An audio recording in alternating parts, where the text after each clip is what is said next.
আসসালামু আলাইকুম। সুপ্রিয় শিক্ষার্থীরা কেমন আছেন সবাই? আশা করি সবাই ভালো আছেন, সুস্থ আছেন। আমাকে একটু জানাবেন যে আপনারা আমার সাউন্ডটা কি ক্লিয়ারলি শুনতে পাচ্ছেন কিনা এবং সবকিছু ঠিকঠাক মতো দেখতে পাচ্ছেন কিনা? যদি সাউন্ড এবং ভিডিও ঠিকঠাক থাকে তাহলে আমরা গতকাল অনেক ব্যর্থ প্রচেষ্টার পর যে ক্লাসটি করতে পারিনি, আজকে সেই ক্লাসটা আমরা কন্টিনিউ করব।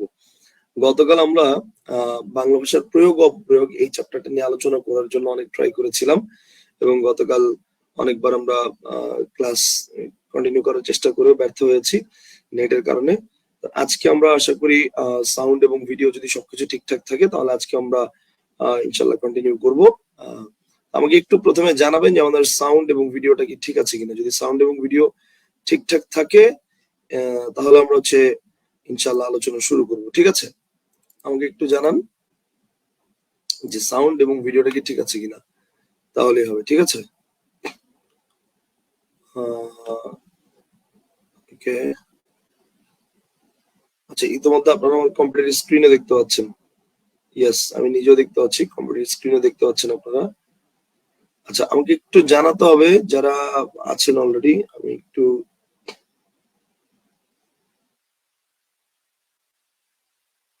এভরিওয়ান, আচ্ছা আমি একটু মেনশন করে দিয়েছি এভরিওয়ান।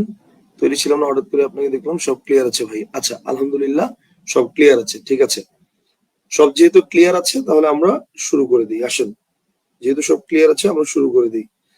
আচ্ছা, তাহলে আজকে আমরা যেটা নিয়ে আলোচনা করব বেসিক্যালি আমরা যেটা নিয়ে আলোচনা করব সেটা হচ্ছে বাংলা ভাষার প্রয়োগ ও অপপ্রয়োগের যে অংশটা রয়েছে সেই অংশটা, যেটা আমরা লাস্ট ক্লাসে আলোচনা শুরু করেছিলাম। তারপরেও সাউন্ডের প্রবলেম, ভিডিওর প্রবলেম, এইসব কারণে আমরা শুরু করতে পারিনি বা কন্টিনিউ করতে পারিনি। তো এই জন্য প্রথম থেকে দেখাচ্ছি বিষয়টা। ঠিক আছে, দেখেন আপনারা অলরেডি আমার কম্পিউটার স্ক্রিন দেখতে পাচ্ছেন। তো এটা হচ্ছে বাংলা ভাষার প্রয়োগ ও অপপ্রয়োগ অধ্যায়ের প্রথম থেকে আলোচনা, অন্বেষণ বই থেকে। তো ভাষা ব্যবহারে অশুদ্ধি ঘটে প্রধানত তিনটি কারণে। কি কি তিনটি কারণ হতে পারে? একটা হচ্ছে উচ্চারণ দোষে, একটা হচ্ছে শব্দ গঠন ত্রুটিতে এবং একটা হচ্ছে শব্দের অর্থগত বিভ্রান্তিতে। তো এখানে বলা হয়েছে, দেখেন, বহুবচনের দ্বিত্ব প্রয়োগ, বহুবচনের দ্বিত্ব ব্যবহার, সমন্বয় দোষ। বহুবচনের দ্বিত্ব ব্যবহার যেমন কি, যেমন মনে করেন একই শব্দ দুইবার ব্যবহার করছি। ঠিক আছে, এটা হচ্ছে বহুবচনের দ্বিত্ব প্রয়োগ। যেমন সকল ছাত্ররা বিদ্যালয়ে উপস্থিত হয়েছে, লেখেন, দেখেন সকল আবার ছাত্ররা বিদ্যালয়ে উপস্থিত হয়েছে, তাহলে ভুল না? এরকম বহুবচনের দ্বিত্ব প্রয়োগ এটা। এরপর হচ্ছে সমন্বয় দোষ। সমন্বয় দোষ কি? যেমন মনে করেন যেই শব্দের সাথে যেটা বসানো উচিত সেটা না বসে আপনি অন্য শব্দ বসাইছেন।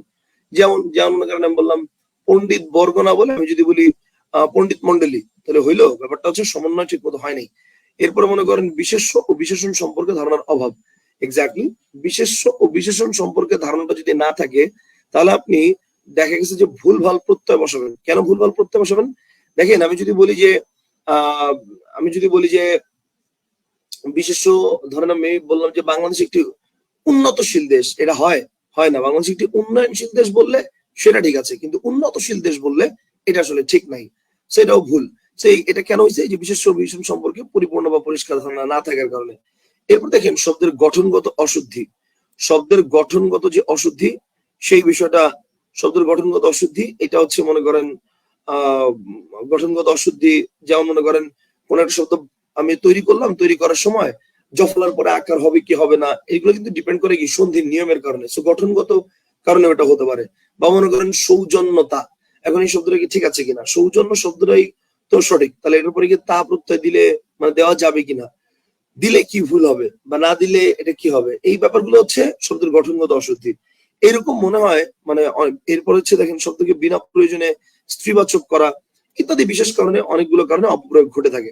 তা আমরা আজকের ক্লাসে এই টপিকগুলো নিয়ে একটু আলোচনা করব। এখানে অনেক টপিক আছে, অনেক আছে।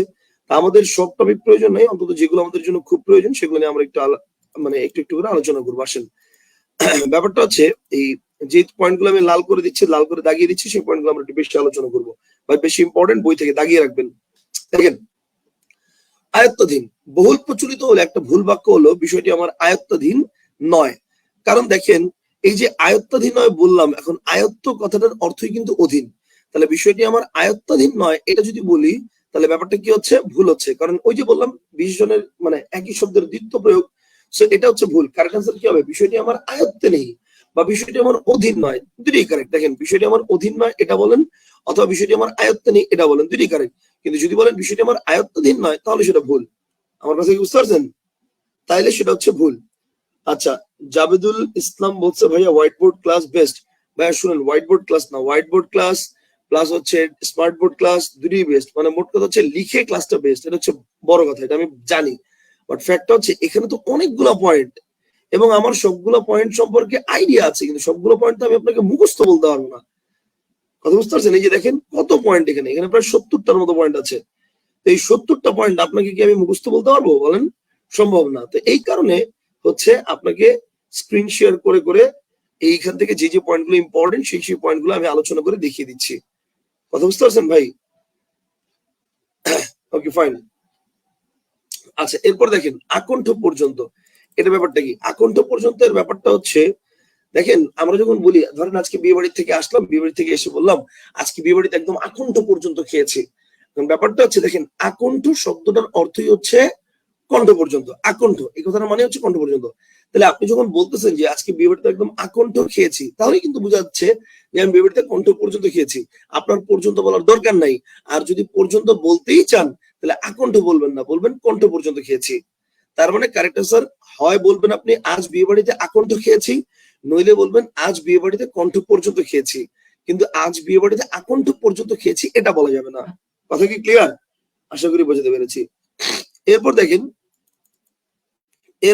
ইদানিং কালে, ইদানিং কালে জিনিসটা কি দেখেন, ইদানিং শব্দের অর্থই হচ্ছে বর্তমান কাল। ইদানিং কথাটার অর্থ হচ্ছে বর্তমান কাল। আমরা বলি না ইদানিং যা লোডশেডিং হচ্ছে, তার মানে কি বর্তমান কালে যা লোডশেডিং হচ্ছে এরকম। তাহলে ইদানিং শব্দের অর্থ হচ্ছে বর্তমান কাল, মানে বর্তমান সময়। তাহলে এরপরে আবার যদি কাল যোগ করেন, ঠিক আছে, তাহলে সেটা কি বাহুল্য দোষ সৃষ্টি করবে। যেমন আমরা অনেক সময় বলে থাকি ইদানিং কালে রাস্তাঘাটে অনেক জ্যাম, ঠিক আছে, তো ইদানিং কালে রাস্তাঘাটে অনেক জ্যাম এই কথাটা ভুল।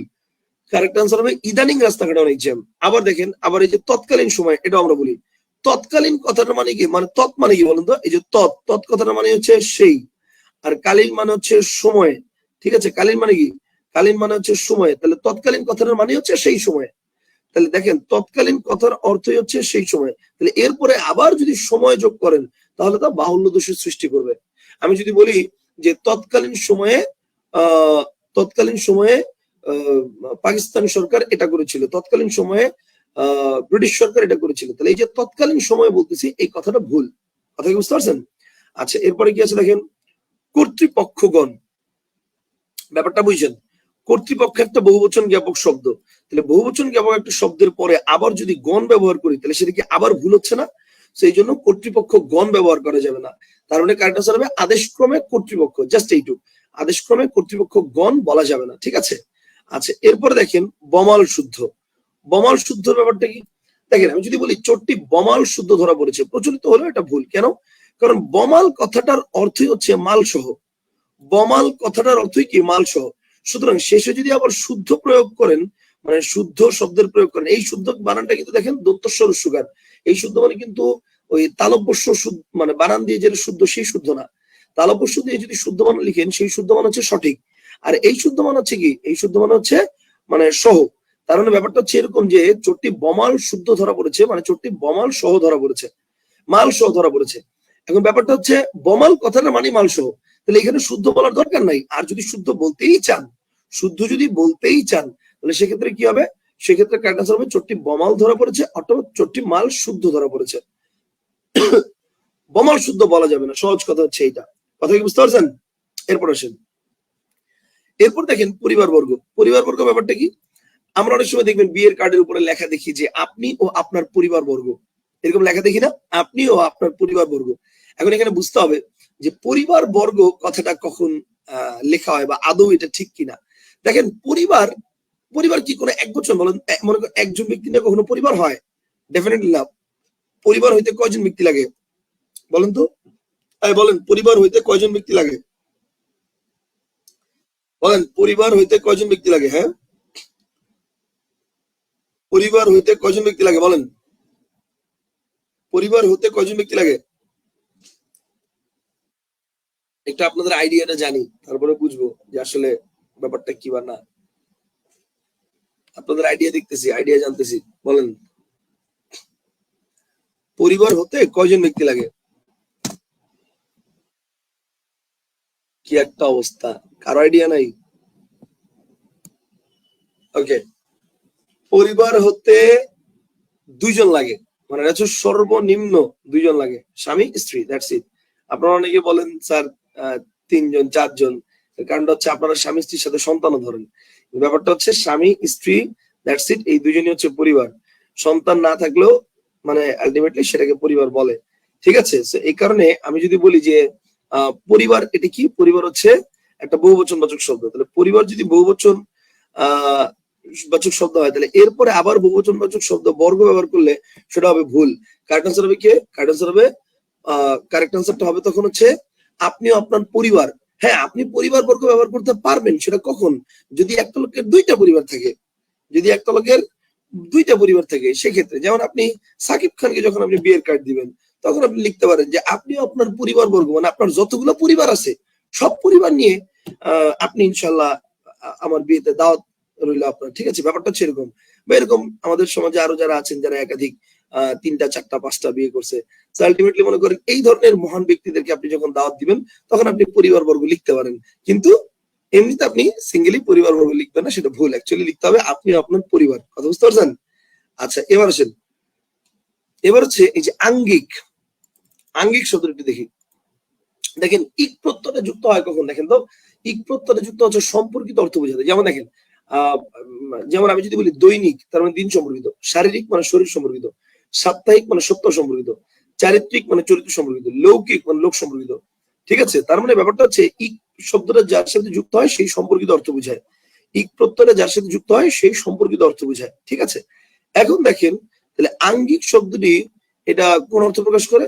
দেখেন ব্যাপারটা হচ্ছে আঙ্গিক শব্দটার বিশ্লেষণ হচ্ছে অঙ্গ যোগ স্নিক বা ইক, অঙ্গ যোগ স্নিক বা ইক, যা সঠিক অর্থ হচ্ছে অঙ্গ সম্বন্ধীয়। এখন বর্তমানে কলা কৌশল অর্থে এই শব্দটার অবাধ প্রয়োগ দেখা যায়। যেমন আমরা প্রায় বলে থাকি বাড়িটি নতুন আঙ্গিকে তৈরি করা হয়েছে, বা পুরাতন কমিটি ভেঙে নতুন আঙ্গিকে কমিটি গঠন করা হোক। এখন আপনি চিন্তা করেন, মানে আঙ্গিক কথাটার অর্থ হচ্ছে অঙ্গ, মানে শরীরের অঙ্গ প্রত্যঙ্গ সম্পর্কিত। তাহলে আপনি কি বলতেছেন যে বাড়িটি মানে হাত পা সম্পর্কিত, মানে সম্পর্কিত ভাবে তৈরি করা হচ্ছে, বা পুরাতন কমিটি ভেঙে নতুন অঙ্গ সম্পর্কিত কমিটি গঠন করা হোক, বাট এরকম? তা তো নিশ্চয়ই না। তাহলে এই যে প্রয়োগটা আপনি করতেছেন সেটা ভুল করতেছেন, সেই জন্য এটা আঙ্গিক শব্দটা ওইভাবে হবে না। বুঝতে পারছেন? আঙ্গিক শব্দটা আপনি, হ্যাঁ, তাহলে প্রশ্ন হচ্ছে ভাই তাহলে এই যে বাড়ি তৈরির ক্ষেত্রে এখানে আমরা কি বলবো? আপনি বলবেন বাড়িটি নতুন ভাবে তৈরি করা হয়েছে, পুরাতন কমিটি ভেঙে নতুন ভাবে কমিটি গঠন করা হোক। বুঝতে পারছেন? ভাবে বলবেন, ভাবে। ওকে, নতুন ভাবে বলবেন। ওকে, আশা করি বুঝতে পারছি।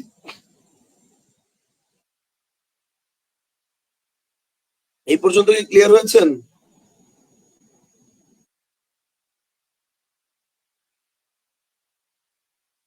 Very good.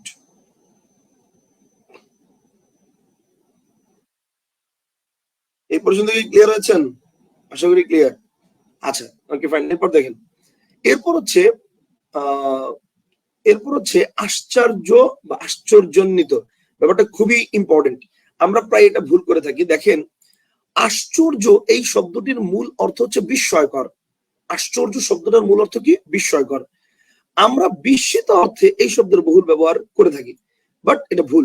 যেমন দেখেন আমরা বলে থাকি ব্যাপারটি দেখে আমি আশ্চর্য হলাম, ব্যাপারটি দেখে আমি আশ্চর্য হলাম। এই যে আমি বললাম যে ব্যাপারটি দেখে আমি আশ্চর্য হলাম, এটা কিন্তু ভুল। এটার কারেক্ট কি হবে? সঠিক বাক্য হবে ব্যাপারটি দেখে আমি আশ্চর্যান্বিত হলাম।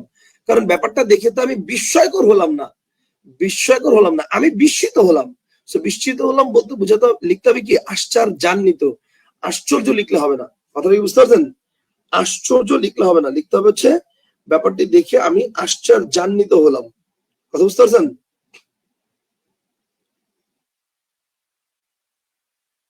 ওকে ফাইন। এরপর দেখেন, এরপর হচ্ছে কৃচ্ছতা। কৃচ্ছতা শব্দটা ভুল। এখন আসেন কৃচ্ছতা শব্দটা কেন ভুল, কৃচ্ছতা শব্দটা কেন ভুল এটা একটু বুঝাই। এখন কৃচ্ছতা শব্দটা কেন ভুল এটা বুঝতে গেলে আপনাকে একটু তা প্রত্যয়ের প্রয়োগটা জানতে হবে। আমি একটু আপনাকে কয়েকটা জিনিস একটু লিখে দেখাই। যেমন দেখেন, মনে রাখবেন কোন একটা, এটা আপনাদেরকে আগেও বহুবার বুঝাইছি, কোন একটা অ্যাডজেক্টিভ ফর্মকে, কোন একটা অ্যাডজেক্টিভ ফর্মকে যদি আপনি অ্যাডজেক্টিভ ফর্মকে, হ্যাঁ, অ্যাডজেক্টিভ ফর্মকে যদি আপনি কি করতে চান, নাউন করতে চান, তাহলে সেখানে দুইটা পপুলার ওয়ে আছে। দুইটা পপুলার ওয়ে কি? সেটা হচ্ছে প্রথমটা হচ্ছে অ্যাডজেক্টিভের সাথে, আপনি জাস্ট অ্যাডজেক্টিভের সাথে সাথে তা প্রত্যয় যোগ করে দিতে হবে। তা প্রত্যয় যোগ করে দিতে হবে, ঠিক আছে? তা প্রত্যয় যোগ করে দিতে হবে, তা প্রত্যয় যোগ করে দিতে হবে। এটা হচ্ছে একটা নিয়ম। আরেকটা নিয়ম হচ্ছে অ্যাডজেক্টিভের সাথে জফলা যোগ করে দিতে হবে। কি যোগ করতে হবে? জফলা। বুঝতে পারছেন? জফলা তো এইভাবে এখানে ইয়াত আসবে না। আচ্ছা, এইভাবে লিখে ফেলি, জফলা যোগ করতে হবে, এই দুইটা ওয়েতে আপনি অ্যাডজেক্টিভ ফর্মটাকে নাউন করতে পারেন। কথা কি বুঝতে পারছেন? এই দুইটা ওয়েতে আপনি অ্যাডজেক্টিভ ফর্মটাকে নাউন করতে পারেন। তবে এখানে দ্বিতীয়টার বেলায় আবার কিছু কথা আছে। অ্যাডজেক্টিভের সাথে জফলা যুক্ত করে যদি নাউন করেন, সেক্ষেত্রে কিছু কথা আছে। কথাটা কি? কথা হচ্ছে এক্ষেত্রে আদিশ্বর বৃদ্ধি পাবে। এক্ষেত্রে আদিশ্বর বৃদ্ধি পাবে, ঠিক আছে? এক্ষেত্রে আদিশ্বর বৃদ্ধি পাবে। এখন প্রশ্ন হচ্ছে, ভাই আদিশ্বর বৃদ্ধি আবার জিনিসটা কি? আদিশ্বর বৃদ্ধি জিনিসটা কি? এখন আসেন আদিশ্বর বৃদ্ধি জিনিসটা একটু বুঝাই আপনাকে। আদিশ্বর বৃদ্ধি এটার ব্যাপারটা হচ্ছে এরকম যে, ধরেন স্বরেও আছে, স্বরেও। এখন স্বরেও যদি কোনো কারণে আদিশ্বর বৃদ্ধি পাওয়া লাগে, তাহলে এটা হয়ে যাবে আ। যেমন দেখেন, যেমন আমি যদি বলি সপ্তাহ, এখন এটার সাথে আপনি যদি ওই ইক প্রত্যয় যুক্ত করেন, তাহলে ওয়ার্ডটা কি হয় বলুন তো? সাপ্তাহিক না সাপ্তাহিক? সাপ্তাহিক। কথা বুঝতে পারছেন? এরকম মনে করেন আমি যদি বলি বর্ষ, খেয়াল করেন, আমি যদি বলি বর্ষ, ঠিক আছে? তাহলে এটার সাথে আমি যদি ইক প্রত্যয় যুক্ত করি, তাহলে এটা কি বর্ষিক না বার্ষিক হয়ে যাবে? এটা হয়ে যাবে বার্ষিক। এরকম অ থাকলে আ হয়ে যাবে। এটা হচ্ছে এক নম্বর। দুই নম্বরটা হচ্ছে রস্বই বা দীর্ঘই যদি থাকে, তাহলে এটা যদি কোনো কারণে আদিশ্বর বৃদ্ধি পাওয়ার প্রয়োজন হয়, এটা হয়ে যাবে ঐকার। এটা হয়ে যাবে কি? এটা হয়ে যাবে ঐকার। যেমন কি? যেমন দেখেন, আমি যদি বলি দিন, দিনের সাথে যদি ইক প্রত্যয় যুক্ত করি, এটা হয়ে যাবে কি? এটা হয়ে যাবে দৈনিক। দিনের সাথে ইক প্রত্যয় যুক্ত করলে এটা হয়ে যাবে দৈনিক। অথবা দেখেন, আমি যদি বলি এই যে মানে ইতিহাস, একটু খেয়াল করেন, আমি যদি বলি ইতিহাস, তাহলে ইতিহাসের সাথে আপনি যখন ইক যুক্ত করেন, তখন এটা কি হয়ে যায়? এটা কি ঐতিহাসিক হয়ে যায় না? এটা হয়ে যায় ঐতিহাসিক, ঠিক আছে? এরকম তার মানে রস্বই বা দীর্ঘই থাকলে, মানে ইক প্রত্যয় যুক্ত করলে সেটা হয়ে যায় ওই হয়ে যাবে। আচ্ছা, এরপর আসেন রস্ব বা দীর্ঘের সাথে,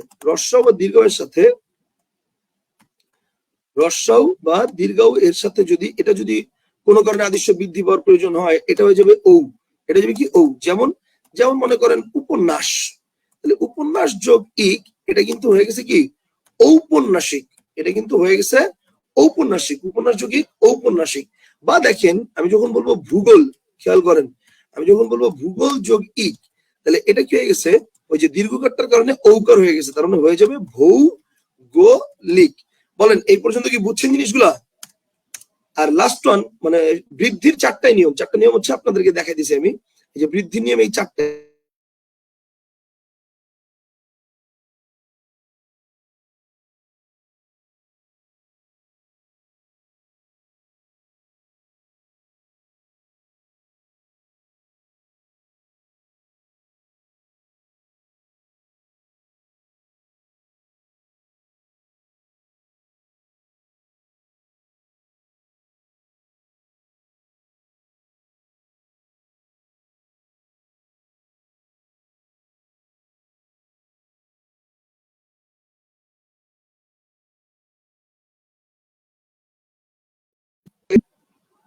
ওয়ালাইকুম আসসালাম।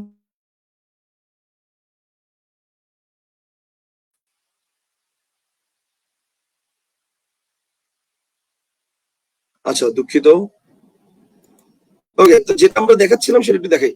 তাহলে রস্ব বা দীর্ঘের পর যদি কোনো কারণে আদিশ্য বৃদ্ধি পাওয়ার প্রয়োজন হয়, এটা হয়ে যাবে ঔ। আর লাস্ট ওয়ান হচ্ছে যদি রি থাকে, রি, এবং এটা যদি কোনো কারণে আদিশ্য বৃদ্ধি পায়, সেটা হয়ে যাবে আর। সেটা কি হয়ে যাবে? আর। যেমন দেখেন, আমি যদি বলি কৃপণ, তাহলে এটার সাথে, কৃপণের সাথে যদি জ ইউজ করেন, জ মানে জফল আর কি, কৃপণের সাথে যদি জফলা ইউজ করেন, তো জফলা ইউজ করলে সেটা কি হয়ে যাবে? জফলা ইউজ করলে এটা হয়ে যাবে, দেখেন, প্রথমত এই যে কৃপণ লিখলাম, এবার মানে নয়ের সাথে যেহেতু জফলা ইউজ করতেছেন, ব্যাপারটা হয়ে যাবে এরকম। হ্যাঁ, কিন্তু তখন এই রি কার্ডটা কি হয়ে যাবে? রি কার্ডটা হয়ে যাবে আর। তাহলে আর হয়ে গেলে কি হয়ে যাবে? এটা হয়ে যাবে কার, আর এই এটা হয়ে যাবে পটা হয়ে যাবে, মানে রেফটা মানে আরটা হচ্ছে রেফ হিসেবে পয়ের উপরে চলে আসবে, তার মানে ওয়ার্ডটা হয়ে যাবে কার্পণ্য। কৃপণ যোগ জ, এটা হচ্ছে কার্পণ্য। কথা বুঝতে পারছেন? কৃপণ যোগ জ, এই ওয়ার্ডটা হয়ে যাবে কার্পণ্য। Concept clear? এবার আসেন, তাহলে যেটা বলতেছিলাম, এখন দেখেন একটা কমন মিস্টেক দেখায় আপনাদেরকে। যেমন আমাকে বলেন তো, দরিদ্র, দরিদ্র যোগ ডিও দরিদ্র নাকি দরিদ্র নাকি দরিদ্র নাকি দারিদ্র, দারিদ্র, ওকে, নাকি দারিদ্র নাকি দরিদ্রতা, দরিদ্রতা নাকি, মানে কোনটা রাইট? সহজ কথা হচ্ছে আমি এটা জানতে চাচ্ছি, বুঝতে পারছেন? কোনটা রাইট এটা আমি জানতে চাচ্ছি, আমাকে একটু জানাবেন। তা তা তা ওকে ফাইন। এখানে টোটাল 8টা বানান আছে। এই 8টা বানানের মধ্যে কোনটা রাইট কোনটা রং, এই 8টা বানানের মধ্যে কোনটা রাইট কোনটা রং, এই বিষয়টা একটু আমরা আসেন ক্লিয়ার করি। ব্যাপারটা হচ্ছে আপনি নর্মাল জিনিস মনে রাখেন, জাস্ট 3টা রাইট, এখানে 7 বাকি 5টা ভুল। দরিদ্র এটা রাইট, এটা রাইট কেন? এটা অ্যাজ এন অ্যাডজেক্টিভ, অ্যাডজেক্টিভ হিসেবে এটা রাইট। দরিদ্র, হি ইজ এন মানে পুয়ার ম্যান, তো পুয়ার হচ্ছে দরিদ্র। আচ্ছা এবার আসেন, এখন আমি কি বলছি, অ্যাডজেক্টিভের সাথে যদি তা প্রত্যয় যোগ করে দিই তাহলে সেটা নাউন হয়ে যাবে। তার মানে দরিদ্র বানানটা খেয়াল করেন, এটার সাথে দেখেন তা প্রত্যয় কোথায় আছে, এই যে এটা, তার মানে এটাও রাইট নাউন হিসেবে, এটা রাইট হচ্ছে নাউন হিসেবে, ঠিক আছে? আর এটা রাইট হচ্ছে অ্যাডজেক্টিভ হিসেবে। আরেকটা কি বলছি, আরেকটা হচ্ছে অ্যাডজেক্টিভের সাথে যদি জফলা যোগ করে দিই তাহলে সেক্ষেত্রে মানে তাহলেও নাউন হয়ে যাবে, তবে সেক্ষেত্রে আদিশ্য বৃদ্ধি পাবে। তাহলে এবার দেখেন অ্যাডজেক্টিভের সাথে জফলা যুক্ত হয়েছে কোথায়, এখানে জফলা যুক্ত হয়েছে কিন্তু আদিশ্য বৃদ্ধি হয়নি, তাহলে এটা ভুল। এখানে আদিশ্বর বৃদ্ধি হয়েছে কিন্তু জফলা যুক্ত নাই, এটাও ভুল। এখানে আদিশ্বর বৃদ্ধি হয়েছে জফলা যুক্ত হয়েছে, হ্যাঁ এটা কারেক্ট। আদিশ্বর বৃদ্ধি হয়েছে জফলা যুক্ত হয়েছে, এটা কারেক্ট, এটা নাউন, ঠিক আছে? আর এখানে দেখেন জফলা যুক্ত আছে কিন্তু আদিশ্য বৃদ্ধি পায়নি, তার মানে এটা ভুল। এই যে দরিদ্রতা, তারপর দারিদ্রতার ক্ষেত্রে যেটা হয়েছে সেখানে হচ্ছে আদিশ্য মানে আদিশ্য বৃদ্ধি পাইছে কিন্তু জফলা নাই। আর এখানে হচ্ছে আদিশ্য আছে জফলা আছে, কিন্তু প্রবলেমটা হচ্ছে এইখানে তাপ প্রত্যয়টা হবে না। কেন তাপ প্রত্যয় হবে না? আচ্ছা এখানে বুঝতে হবে তাপ প্রত্যয়টা বসে কার সাথে, বুঝতে হবে তাপ প্রত্যয়টা বসে কার সাথে। তাপ প্রত্যয় বসে হচ্ছে অ্যাডজেক্টিভের সাথে, অ্যাডজেক্টিভের সাথে তাপ প্রত্যয় বসে সেটাকে নাউন করে, কথাটা বুঝেন? অ্যাডজেক্টিভের সাথে তাপ প্রত্যয় বসে সেটাকে নাউন করে। এখন তাহলে দরিদ্র ওয়ার্ডটা ছিল অ্যাডজেক্টিভ, এই যে এটা প্রথমটা, তাহলে দরিদ্রের সাথে আপনি এই তাপ প্রত্যয় যোগ করে সেটাকে আপনি নাউন করছেন, ব্যাপারটা ঠিক আছে। কিন্তু দারিদ্রতা, এখানের ক্ষেত্রে তো দারিদ্র ওয়ার্ডটাই নাউন, তাহলে নাউন ওয়ার্ডের সাথে আপনি তাপ প্রত্যয় যুক্ত করে তাকে আবার নাউন করতে পারবেন, এটা কি হয়? বলেন এটা কি হবে? হবে না। কনসেপ্টটা কি ক্লিয়ার? এই জন্য দারিদ্রতা ওয়ার্ডটা ভুল। এখন প্রশ্ন হচ্ছে ভাই তাহলে এই যে দারিদ্রতা ওয়ার্ডটা আমরা ভুল বললাম, তাহলে এখন আসেন এই নিয়মে আমরা একটু চলে যাই, এই নিয়মে আমরা একটু চলে যাই। এই যে দেখেন কৃচ্ছদা, দেখেন কৃচ্ছ শব্দটির অর্থ হচ্ছে শারীরিক ক্লেশ, মানে কষ্ট শব্দ ব্রত, তার মানে এটা কি একটা নাউন শব্দ। তাই নাউনের পরে তা প্রত্যয় যোগ হলে, নাউনের পরে তা প্রত্যয় মানে যোগ প্রচলিত হলেও সেটা ভুল, এটা অ্যাকচুয়ালি কৃচ্ছতা হবে না, কৃচ্ছ শুধু এইটুকু হবে, বুঝতে পারছেন? আচ্ছা এরপর দেখেন, এরপর হচ্ছে এরপর ইম্পর্টেন্ট হচ্ছে এই যে জন্মবার্ষিক, জন্মবার্ষিকের যে ব্যাপারটা সেটা একটু আমি আপনাদেরকে ক্লিয়ার করে দিই। আচ্ছা খুব ভালো করে দেখেন জন্মবার্ষিকের ব্যাপারটা, দেখেন জন্মবার্ষিক নাকি জন্মবার্ষিকী কোনটা শুদ্ধ, এটা নিয়ে আমাদের অনেকের দ্বিধার সৃষ্টি হয়। প্রচলিত অনেক বইতে এমনটা দেখতে পাওয়া যায় যে জন্মবার্ষিক শব্দটি যথেষ্ট, অকারণে স্ত্রী প্রত্যয় যোগ বহুল প্রচলিত হলেও তা অশুদ্ধ। তবে বাংলা একাডেমির আধুনিক বাংলা অভিধান অনুসারে জন্মবার্ষিকী শব্দটি শুদ্ধ। আমি ছবিও দিয়ে দিচ্ছি, দেখেন ডান পাশের ছবিও আছে, জন্মবার্ষিকী শব্দটা শুদ্ধ এবং এটার অর্থ লেখা আছে জন্মদিবস উপলক্ষে পালিত উৎসব, কথা বুঝতে পারছেন? এবং এটার সাথে কি কি হয়েছে দেখেন, জন্মন যোগ বার্ষিক যোগ ই, এখানে তিনটা মানে দুইটা প্রত্যয় যুক্ত হয়েছে, প্রথমত জন্ম এরপর বার্ষিক এরপর ই। এখন দেখেন তাহলে ব্যাপারটা হচ্ছে বাংলা একাডেমির আধুনিক বাংলা অভিধান অনুসারে জন্মবার্ষিকী শব্দটি শুদ্ধ। এখন আপনাদের অনেকের মনে প্রশ্ন আসতে পারে, বার্ষিক শব্দটি তো প্রত্যয়সাধিত শব্দ, বর্ষ যোগ ইক, তাহলে প্রত্যয়সাধিত একটা শব্দের পরে মানে প্রত্যয়সাধিত শব্দ গঠিত হয়েছে, তাহলে বার্ষিকের পরে আবার ই প্রত্যয় ব্যবহার করা যাবে কি? অনেকের প্রশ্ন থাকে এরকম যে ভাই একসাথে দুইটা প্রত্যয় কি বসবে কিনা। ঠিক আছে, এখন এর উত্তরটা হচ্ছে অবশ্যই যাবে। পাশাপাশি দুইটা প্রত্যয় বুঝতে পারে না এটা তো কোথাও বলা নাই। একটা উদাহরণ দিচ্ছি, লক্ষ্য করুন। প্রতিযোগিতা এই শব্দটি তো ঠিক আছে, তাই না? এখন মূল শব্দ হচ্ছে যোগ, এর আগে যুক্ত হয়েছে প্রতি, যেটা উপসর্গ, আর এর পরে যুক্ত হয়েছে একসাথে দুটি প্রত্যয়, দীর্ঘই এবং তা। একটা হচ্ছে প্রতিযোগী আর একটা হচ্ছে তা, প্রতিযোগিতা। তাহলে এটা কিভাবে হলো? একইভাবে বর্ষ যোগ ইক যোগ ই, এটাই হচ্ছে বার্ষিক কি, এটা শুদ্ধ। এখন প্রশ্ন হচ্ছে, তবে লক্ষ্য করে দেখবেন বিগত বছরের প্রশ্ন সমাধানের ক্ষেত্রে জন্মবার্ষিক, আবার বলছি জন্মবার্ষিক এই শব্দটাকে সর্বত্র সঠিক ধরা হয়েছে। বিগত বছরের যত প্রশ্ন আসছে সকল প্রশ্নে জন্মবার্ষিক শব্দটিকে সর্বত্র সঠিক ধরা হয়েছে। রেফারেন্স হিসেবে আমি দুটি প্রশ্নের উল্লেখ করছি। কোন বাক্যটি শুদ্ধ? বাংলাদেশ কৃষি ব্যাংক অফিসার 2017 কোশ্চেন। দেখেন, ব্যাধি সংক্রামক, স্বাস্থ্য নয়। এখানে ভুলটা হচ্ছে ব্যাধি বানানটা ভুল, ব্যাধি বানানে আকার আছে, সেটা ভুল। আচ্ছা, এরপর দেখেন, জনস্বাস্থ্যে ধূম্রপান নিষেধ, জনস্থানে ধূম্রপান নিষেধ। তো জনস্থানে এটা হচ্ছে ধূমপান নিষেধ হবে, ধূম্রপান না, সেটাও ভুল। পরিবারের সকল কাজ একত্রিত হয়েছে, একত্রিত হয়েছে না, এটা হবে একত্র হয়েছে। পরিবারের পরিবারের সকলে আজ একত্র হয়েছে, সকলে আজ একত্রিত হয়েছে না, তাহলে এটাও ভুল। তাহলে কারেক্ট আনসার কি হবে? গতকাল তাদের প্রথম বিবাহ বার্ষিক উদযাপিত হলো। এই যে কোন বাক্যটি শুদ্ধ বলছে, তো শুদ্ধ হিসেবে আমরা কারেক্ট ধরতেছি কাকে?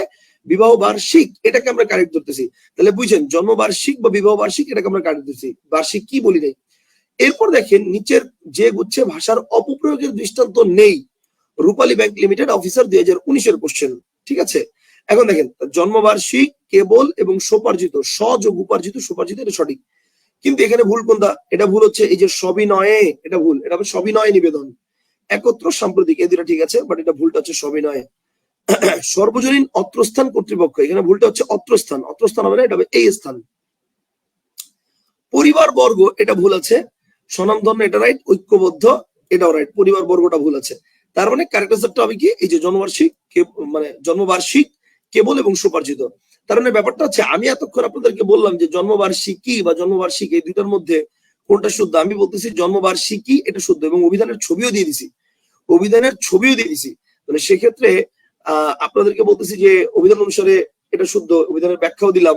কিন্তু প্রিভিয়াস ইয়ার যত কোশ্চেন আসছে সব জায়গায় মানে জন্মবার্ষিক এটাকে সঠিক ধরা হচ্ছে, তাহলে এটা কেন? এবার আসেন, এখন এখন আবার এটা ভেবে নিয়েন না যে বিগত সালের প্রশ্নে যেহেতু জন্মবার্ষিক শব্দটিকে সঠিক বলা হয়েছে, সেহেতু শুধু জন্মবার্ষিক শব্দটি পড়লেই তো হয়, অন্যটা পড়ার কি দরকার? এর উত্তর হচ্ছে, জন্মবার্ষিক কি উল্লেখ করেও কিন্তু বিগত বছরের প্রশ্ন এসেছে, যদিও সেই প্রশ্নটা সংখ্যাবাচক শব্দের, তবে প্রশ্নের মধ্যে কিন্তু জন্মবার্ষিকী বলা হয়েছে। এবং দেখেন, প্রশ্নটা ছিল সার্ধশত জন্মবার্ষিকী, এখানে সার্ধশত কোন ধরনের শব্দ? এটা হচ্ছে কবি নজরুল বিশ্ববিদ্যালয়ের 2016-17 প্রশ্ন। তারিখবাচক, অঙ্কবাচক, ক্রমবাচক, পরিমাণবাচক। উত্তরটা কি সেটা আমার দেখার বিষয় না, বাট আমি সেখানে বুঝতে চাচ্ছি যে সার্ধশত জন্মবার্ষিকী প্রশ্নের মধ্যেই উল্লেখ করে বলা হয়েছে যে জন্মবার্ষিকী শব্দটা এটা কোন শব্দ, তার মানে এটা ভুল না, এটা সঠিক শব্দ। এখন প্রশ্ন হচ্ছে ভাই, তাহলে যুক্তি, তর্ক, রেফারেন্স অনেক হয়েছে, এখন আসেন সমাধান দেই। বাংলা একাডেমির আধুনিক বাংলা অভিধান অনুসারে জন্মবার্ষিকী শব্দটি 100% শুদ্ধ, আর অভিধানে জন্মবার্ষিক শব্দের কোনো উল্লেখ নেই বলে, উল্লেখ নেই, কিন্তু উল্লেখ নেই বলে এটা যে অশুদ্ধ তা না। তাই প্রয়োগ, কারণ অভিধানের মধ্যে অনেক শব্দই আছে, মানে অভিধানের মধ্যে অনেক শব্দই মানে নাই, কিন্তু তার মানে এটা অশুদ্ধ, ব্যাপারটা এরকম বলা যাবে না। যেমন দেখেন, আমি যদি বলি প্রভাষক, খুব কমন একটা ওয়ার্ড, মানে লেকচারারের বাংলা হিসেবে আমরা ব্যবহার করি প্রভাষক, কিন্তু প্রভাষক শব্দটা কিন্তু বাংলায় নাই, মানে অভিধানে নাই, খালি আছে মানে এই ইয়াত আছে, ওটা কি বলে, আমরা ব্যবহার করি, ব্যবহারিক দিক থেকে আছে, কিন্তু বাংলা অভিধানে কিন্তু এই শব্দটার কোনো অস্তিত্ব নাই, প্রভাষক। তো ব্যাপারটা হচ্ছে অভিধানে নাই, তার মানে কি ভুল? ব্যাপারটা এরকম না, ঠিক আছে? তো অভিধানে জনবার্ষিক শব্দের উল্লেখ নেই বলে এই শব্দটি অশুদ্ধ তা না, তাই প্রয়োগ ও প্রয়োগের ক্ষেত্রে দুটিকে শুদ্ধ উত্তর করবেন, শুদ্ধ ধরে উত্তর করবেন। তবে অপশনে যদি দুইটাই থাকে, কথাটা বুঝছেন, তবে অপশনে যদি দুইটাই থাকে, তাহলে অভিধানে যেহেতু জন্মবার্ষিকী শব্দটির ভুক্তি আছে, সেটাকে অধিক গুরুত্ব দিবেন। দেখবেন এভাবে সকল প্রশ্নের উত্তর মেলাতে পারছেন। আমার কথাটা কি ক্লিয়ার? কথাটা কি বুঝছেন ভাই? অর্থাৎ ব্যাপারটা হচ্ছে জন্মবার্ষিক এটাকেও শুদ্ধ ধরলেও মোস্ট অ্যাপ্রোপ্রিয়েট ধরবেন জন্মবার্ষিকী, এটা বুঝতে পারছেন? আশা করি ক্লিয়ার। আচ্ছা, এবার আসেন, এরপর হচ্ছে আশঙ্কার সম্ভাবনা, এটা ইম্পর্টেন্ট। দেখেন আশঙ্কার সম্ভাবনা ব্যাপারটা কি, মনে করেন আমি একটা বাক্য বললাম, এই যে দেখেন আগামীকাল বজ্রসহ হালকা বৃষ্টিপাতের সম্ভাবনা রয়েছে, আগামীকাল বজ্রসহ হালকা বৃষ্টিপাতের সম্ভাবনা রয়েছে, একটা বাক্য বললাম। তো এই বাক্যটা হচ্ছে ভুল। কেন ভুল? এখন অনেকে যখন এরকম প্রশ্ন করি, অনেকে বলে স্যার এটা বজ্রসহ হবে না, এটা হবে বজ্রপাত সহ। অনেকে বলে স্যার বজ্রপাত সহ হইলে হালকা হবে না, এটা ভারী বৃষ্টিপাত হবে। আসলে এখানে কোনো ভুল নাই, এখানে ভুলটা হচ্ছে সম্ভাবনায়। ঠিক আছে, এখানে ভুলটা হচ্ছে কোথায়? সম্ভাবনায়। সম্ভাবনা ছাড়া আর কোনো জায়গায় কোনো ভুল নাই। এখন সম্ভাবনায় কি ভুল আছে সেটা একটু বলি। ব্যাপারটা হচ্ছে দেখেন, আপাত দৃষ্টিতে বাক্যটি সঠিক মনে হলেও ব্যাকরণিক ভাবে এটা ভুল। আপাত দৃষ্টিতে এটা সঠিক মনে হলো, ব্যাকরণিক ভাবে বাক্যটা ভুল। কেন ভুল? দেখেন সম্ভাবনা বসে পজিটিভ অর্থে। সম্ভাবনা কোন অর্থে বসে বলেন? পজিটিভ অর্থে। আর নেগেটিভ অর্থে বসে হচ্ছে আশঙ্কা। ঠিক আছে, তাহলে সঠিক বাক্য হবে আগামীকাল বজ্রসহ হালকা বৃষ্টিপাতের আশঙ্কা রয়েছে। বিকজ মনে রাখবেন বৃষ্টিপাত আল্লাহর নিয়ামত, এটা হচ্ছে পজিটিভ। বাট বজ্রসহ বৃষ্টিপাতটাকে আমরা সবসময় নেগেটিভ ধরি। এই কারণে আমরা ধরে নেই যে বজ্রসহ বৃষ্টিপাত বলে সেটা হচ্ছে আশঙ্কা রয়েছে, এটা হবে। যেমন দেখেন কোন একটা লোক মনে করেন অনেক পড়ালেখা করছে, এখন আমি যদি বলি তার চাকরি পাওয়ার আশঙ্কা রয়েছে, এখন বলেন চাকরি পাওয়ার কি আশঙ্কা না চাকরি পাওয়ার সম্ভাবনা? চাকরি পাওয়াটা তো পজিটিভ দিক, ভালো দিক, সেটা কখনো আশঙ্কা হবে না, এটা হবে সম্ভাবনা। নেগেটিভ হবে কি? নেগেটিভ হবে যদি আমি বলি চাকরি না পাওয়ার, তখন হবে আশঙ্কা, যে লোকটার চাকরি না পাওয়ার আশঙ্কা রয়েছে, অনেক পড়াশোনা করছে কিন্তু লোকটার চাকরি না পাওয়ার আশঙ্কা রয়েছে। ব্যাপারটা হচ্ছে এরকম। কনসেপ্টটা কি ক্লিয়ার?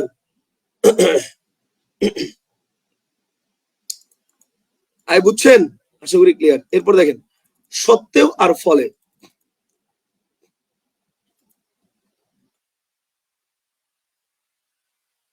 কি ব্যাপার? ও আরে,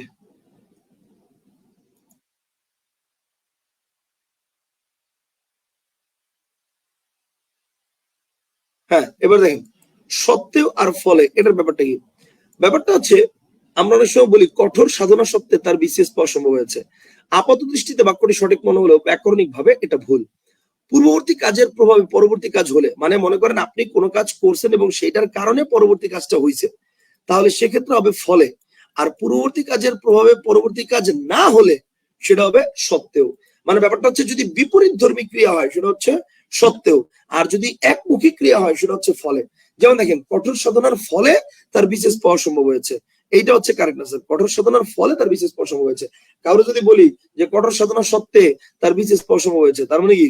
মানে কঠোর সাধনা করছে তার কি বিশেষ পাওয়া উচিত ছিল না? মানে সত্ত্বেও বসে কখন? যখন নেগেটিভ বুঝাবে, নেগেটিভ না মানে অল্টারনেটিভ বুঝাবে। মানে ধরেন ব্যাপারটা হচ্ছে এরকম যে পড়ালেখা না করার সত্ত্বেও ছেলেটা চান্স পেয়েছে, তো পড়ালেখা করে নাই তার মানে তার চান্স পাওয়ার কথা ছিল না, কিন্তু চান্স পাইছে। তো এটা হচ্ছে সত্ত্বেও। কিন্তু যদি বলি যে পড়ালেখা করার সত্ত্বেও ছেলেটা চান্স পেয়েছে, তার মানে আপনি কি বুঝতে চাচ্ছেন যে পড়ালেখা করা সত্ত্বেও ছেলেটা ফেল করার কথা ছিল? কথা বুঝতে পারছেন? তো এইখানে সত্য হবে না, তো ওইখানে হবে পড়ালেখার ফলে ছেলেটা চান্স পেয়েছে। ব্যাপারটা হচ্ছে এরকম। আশা করি বুঝতে পারছি। তাহলে সত্ত্বেও আর ফলে, এটা কি ক্লিয়ার? এই সত্ত্বেও আর ফলে কি ক্লিয়ার?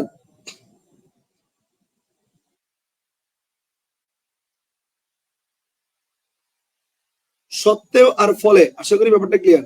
আচ্ছা এবার আসেন, এরপর দেখেন খাঁটি গরুর দুধ না গরুর খাঁটি দুধ, বিশাল ঝামেলা। ভাই খাঁটি গরুর দুধ না গরুর খাঁটি দুধ, এটা নিয়েও একটা বিশাল ঝামেলা আছে। এবার আসেন এই ঝামেলার সমাধান করি।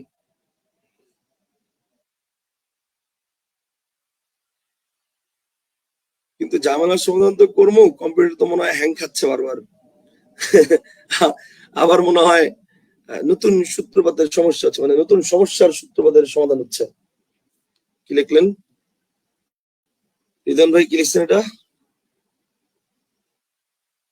প্রশ্ন, মূর্ধন্যের পরে অবশ্যই দন্তন্য বসে, কিন্তু দন্তন্যের পরে কি মূর্ধন্য বসে? উত্তর হচ্ছে না। দন্তন্যের পরে যদি আরেকটা নয়ের প্রয়োজন হয় সেটা দন্তন্য বসে। বুঝতে পারছেন? যেমন আনন, কারণ, হনন, মননশীল, সব দুইটা দন্তন্য। কিন্তু একটা মূর্ধন্য যদি আগে বসে যায়, এরপর যদি আরেকটা নয়ের প্রয়োজন হয়, সেক্ষেত্রে পরের নটা দন্তন্য বসবে। কথা বুঝতে পারছেন? যেমন মনে করেন আমি যদি বলি দেখেন গণনা, বর্ণনা, পানিনি, ঠিক আছে, ইত্যাদি। প্রথমটা হচ্ছে মূর্ধন্য, পরেরটা হচ্ছে দন্তন্য।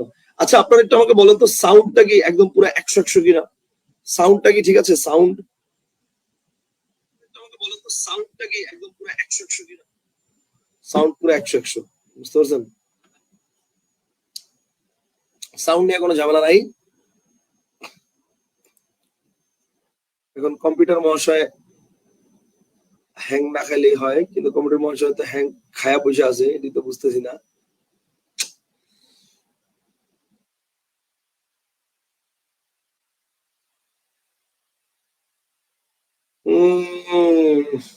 আচ্ছা ওয়েট, একটু দাঁড়ান।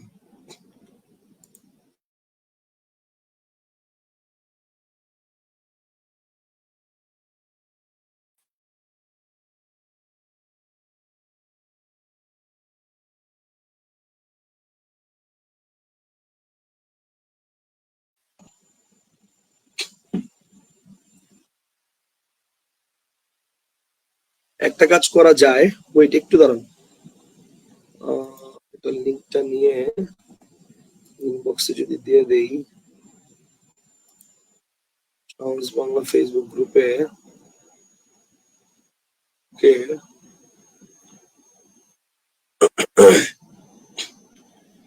যদি ইনবক্সে দিয়ে দেই, ইনবক্সে হচ্ছে FM Shahriar Firoz, F M Shahriar Firoz,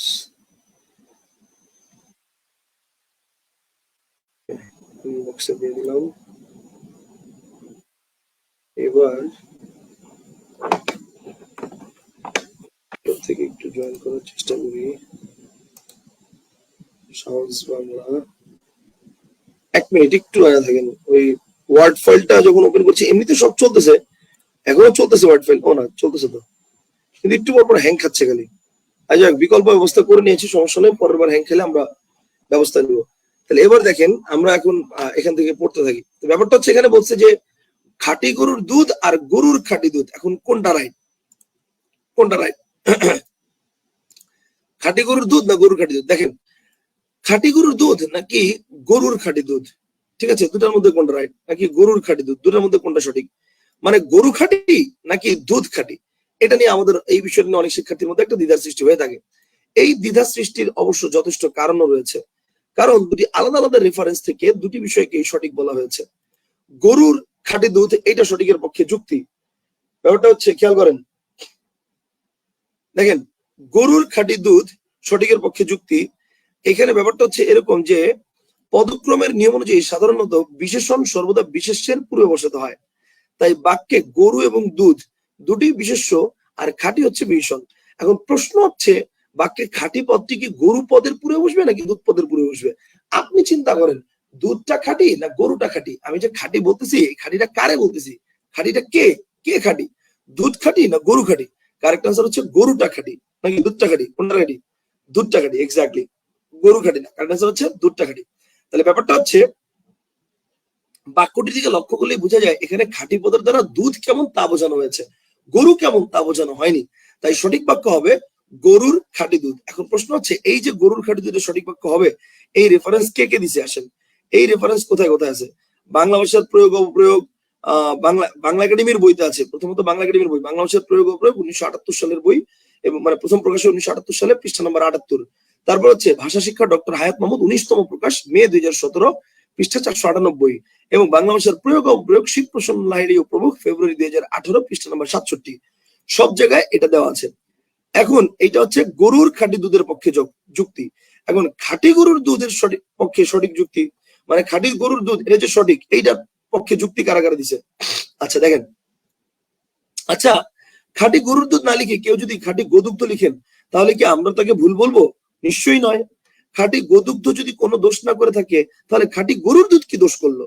মানে ব্যাপারটা হচ্ছে, ওনার কথা হচ্ছে গোদুগ্ধ এটা তো ষষ্ঠী তৎপুরুষ সমাস, আর গরুর দুধ অলুক ষষ্ঠী তৎপুরুষ সমাস। তাহলে ব্যাপারটা হচ্ছে, গোদুগ্ধ ষষ্ঠী তৎপুরুষ আর গরুর দুধ অলুক ষষ্ঠী তৎপুরুষ। গরুর দুধ হচ্ছে কি অলুক ষষ্ঠী তৎপুরুষ সমাস। তাহলে অলুক ষষ্ঠী তৎপুরুষ সমাসের উদাহরণকে ভেঙে, অলুক ষষ্ঠী তৎপুরুষ সমাসের উদাহরণকে ভেঙে আলাদা, মানে ষষ্ঠী তৎপুরুষ সমাসের উদাহরণ সবসময় আলাদা লেখা যায়। এই যেমন দেখেন, যেমন মনে করেন কলুর বলদ, মানে আপনার মধ্যে একটা প্রশ্ন আসতে পারে, ভাইয়া আমি তো লিখছি যে গরুর দুধ, তাহলে গরুর দুধ তো দুইটা আলাদা পদ, তাহলে সমাসবদ্ধ পদ তো একসাথে লিখতে হয়, সমাসবদ্ধ পদ আমরা কি এটা সমাসবদ্ধ পদ হিসেবে ধরবো? ওইটা ক্লিয়ার করার জন্যই বলছি, দেখেন সমাসবদ্ধ পদ একসঙ্গে লেখা যায়, আলাদা লেখা যায়। অলুক ষষ্ঠী তৎপুরুষ সমাসের উদাহরণগুলো আলাদা লেখা যায়। যেমন দেখেন, যেমন এই যে কলুর বলদ, তাসের ঘর, চোখের বালি ইত্যাদি, ঠিক আছে। লক্ষণীয় হচ্ছে সমাসবদ্ধ পদকে ভেঙে তাদের মাঝখানে বিশেষণ বসানো যাবে না, এটার কোনো রাইট নাই। সুতরাং খাঁটি পদটিকে কখনোই গরুর দুধ সমস্ত পদের মাঝে বসানো যাবে না। এই কথাটা আবার কে বলছে? এটা বলছে হচ্ছে বাংলা শব্দ বর্ণ। দেখেন এই কথাটা কে বলছে? এই কথাটা বলছে হচ্ছে বাংলা শব্দ বর্ণ বানান হোসেন, মানে এই বইতে হোসেন রিদওয়ান আলী খান 1997 সালে, পৃষ্ঠা নম্বর 152। ঠিক আছে, এখন প্রশ্ন হচ্ছে আমরা পরীক্ষা হলে কি করব? বিগত সালের প্রশ্ন ও অপশন বিশ্লেষণ করলে গরুর খাঁটি দুধকেই শুদ্ধ হিসেবে দেখতে পাওয়া যায়। তাছাড়া কিছু ভিন্ন মত থাকলেও অধিকাংশ লেখক গরুর খাঁটি দুধকেই শুদ্ধ বলে মতামত দিয়েছেন। তাই পরীক্ষার হলে অপশনের উপর নির্ভর করে আমাদের সিদ্ধান্ত নিতে হবে। অর্থাৎ ধরে নিন কোন একটা প্রশ্ন আসলো যে নিচের কোন বাক্যটি শুদ্ধ, সেখানে অপশনে উল্লিখিত 4টি অপশনের মধ্যে 3টিই ভুল, আর একটি অপশনে আছে খাঁটি গরুর দুধ। এক্ষেত্রে কি করবেন? আমার কথাটা ভালো করে বুঝেন। 4টা অপশনে আছে, আমি ক্লাসে,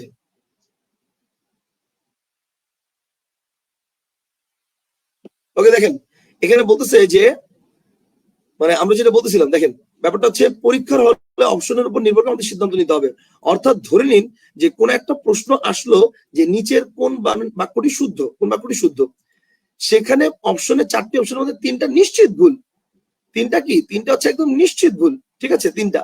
আর বাকি যে একটা রয়েছে, কি হলো? হ্যাঁ, এখানে 3টা নিশ্চিত ভুল, আর বাকি অপশনে যে একটা রয়েছে সেটা হচ্ছে খাঁটি গরুর দুধ। তাহলে এখানে কিছু করার নাই, খাঁটি গরুর দুধ এটাকে আপনার সঠিক দাগাইতে হবে। তখন আপনাকে এটাই সর্বোত্তম উত্তর দাগাতে হবে, কারণ 3টা নিশ্চিত ভুল। তবে খাঁটি গরুর দুধ এবং গরুর খাঁটি দুধ দুইটাই যদি থাকে অপশনে, সেক্ষেত্রে গরুর খাঁটি দুধ এটাকে আমরা সর্বোত্তম উত্তর বলে দাগাবো। কারণ কি? কারণ এই মতামতটা দিচ্ছেন সবচেয়ে বেশি লোক। ঠিক আছে, একইভাবে বিরাট গরু ছাগলের হাট আর গরু ছাগলের বিরাট হাট দুটোই সঠিক, তবে গরু ছাগলের বিরাট হাট এইটা অপশনে থাকলে সর্বোত্তম উত্তর হিসেবে দাগাতে হবে। কথাটা কি বুঝতে পারছেন? অর্থাৎ আপনি অপশনে কোনটা থাকলে কি হবে সেটাও আমি ক্লিয়ার করে দিলাম। কথা কি বুঝতে পারছেন? অপশনে কোনটা থাকলে কি হবে সেটাও আমি ক্লিয়ার করে দিলাম। আশা করি জিনিসটা বুঝতে পারছেন।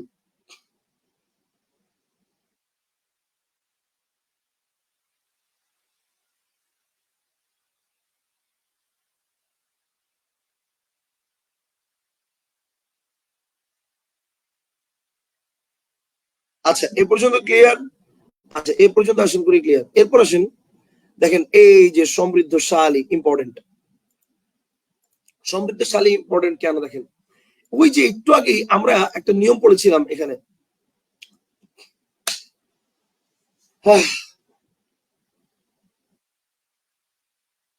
Wait 1 minute, wait for 1 minute. গলা শুকায় গেছে, ক্লাস মানে কথা বলতে বলতে। একটু দাঁড়ান, একটু পানি খেয়ে আসি।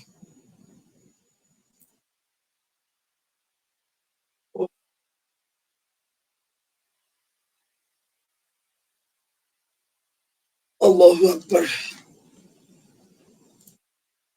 বিসমিল্লাহির রহমানির রহিম।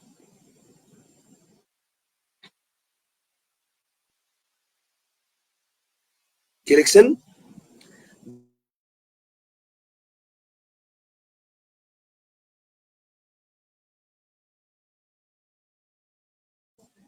কি করব? এটাই কারণ, বুঝতে পারছেন? শাওন স্যার নিজেই নিজেকে এসএমএস দিচ্ছে। ওকে ফাইন, এবার আসেন আমরা তাহলে আবার পড়ায় চলে যাই। আচ্ছা দেখেন এখানে বলছে সমৃদ্ধশালীর ব্যাপারটা বুঝতে হলে আমাকে একটু ওই যে একটু আগে যে আমরা মানে দারিদ্র দরিদ্রতা এটার ব্যাপারটা পড়ছি না, এই ব্যাপারটা আসতে হবে। দেখেন এখানে আমরা কি বলছি, অ্যাডজেক্টিভ থেকে নাউন করার জন্য আপনার কি করতে হবে? অ্যাডজেক্টিভের সাথে তা প্রত্যয় যুক্ত করে দিবে। কিন্তু এরকম নাউন থেকে যদি অ্যাডজেক্টিভ করেন তাহলে সেক্ষেত্রে কি করতে হবে? সেক্ষেত্রে হচ্ছে নাউনের সাথে আপনি শালি বা শিল যোগ করে দিবেন।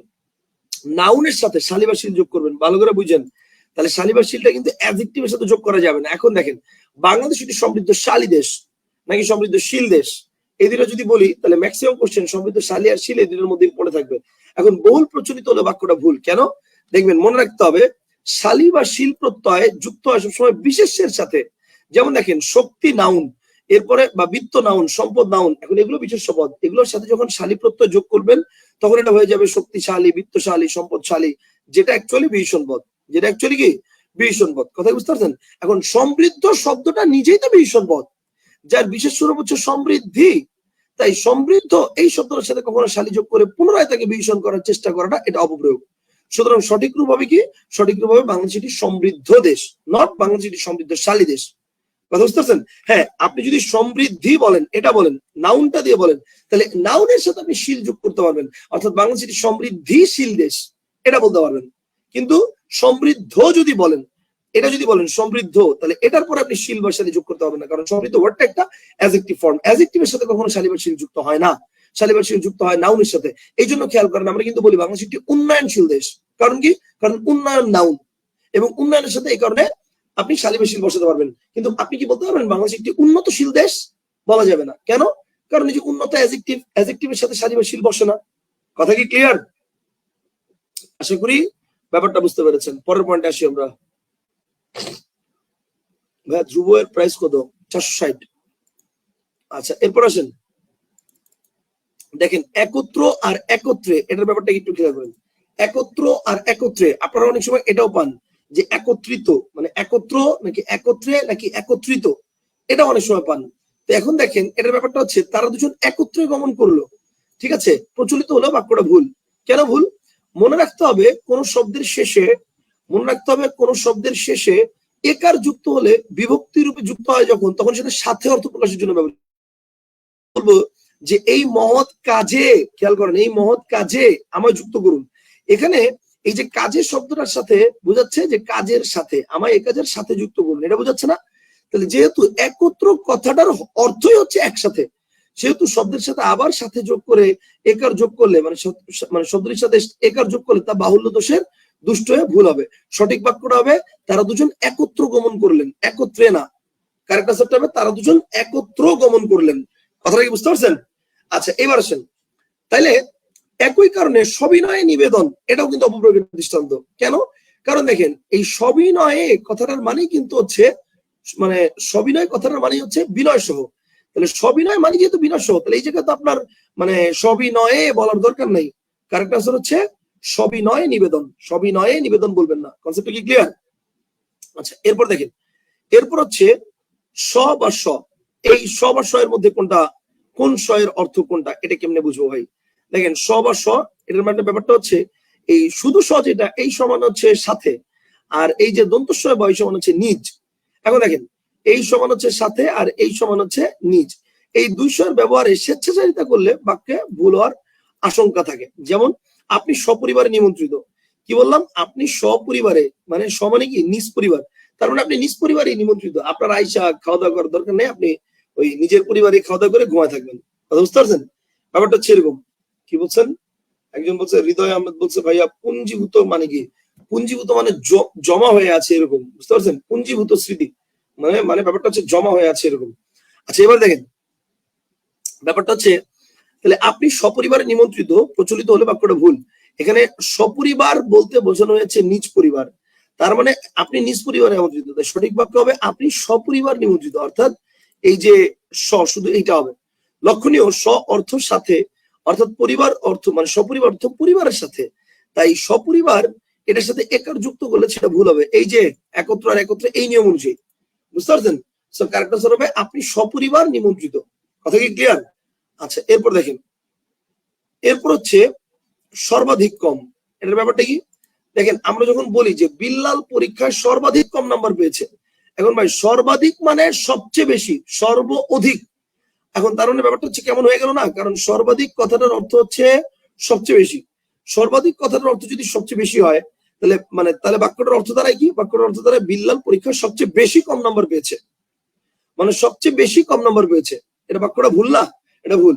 সঠিক বাক্য কি হবে? সঠিক বাক্য হবে বিল্লাল পরীক্ষায় সবচেয়ে কম নাম্বার পেয়েছে, অর্থাৎ সর্বাধিক কম নাম্বার না বলে বলতে হবে বিল্লাল পরীক্ষায় সবচেয়ে কম নাম্বার পেয়েছে। কথা বুঝতে পারছেন? এরপর আসেন সময়কাল। সময়কালের ব্যাপারটা কি?